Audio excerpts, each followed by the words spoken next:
बहन एक सवाल कर रही है कंटिंजेंसी आर्गुमेंट को लेकर और कह रही है कि हर एक चीज़ दूसरे पे डिपेंड करती है। इसी तरह से होते-होते आखिर में कोई एक नेसेसरी बीइंग होना चाहिए और वो नेसेसरी बीइंग जो है वो एक ही होगा, एक से ज़्यादा नहीं हो सकता। अगर एक से ज़्यादा हो जाए तो फिर क्या प्रॉब्लम है? ये सवाल है असल में, अगर एक से ज़्यादा हो जाए तो। My question is it very necessary that that necessary being has to be singular and not plural? Or if the necessary being could be plural, how will you explain the concept of monotheism? अगर हम 2 necessary being को माने तो क्या होगा? 1 minute, ये देख लो, अभी सरसों का खेत है और यहाँ पर क्या चल रही है?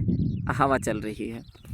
तो अब यहीं से मिसाल लेते हैं कि अगर एक नेसेसरी बीइंग चाहे कि हवा चलनी चाहिए, दूसरा चाहे कि हवा नहीं चलनी चाहिए, तो अब क्या होगा? अगर पहले वाले का ऑर्डर पूरा हो तो दूसरा मजबूर, वो ऑल पावरफुल नहीं, जो ऑल पावरफुल नहीं वो क्या होगा? नेसेसरी बीइंग नहीं हो सकता है।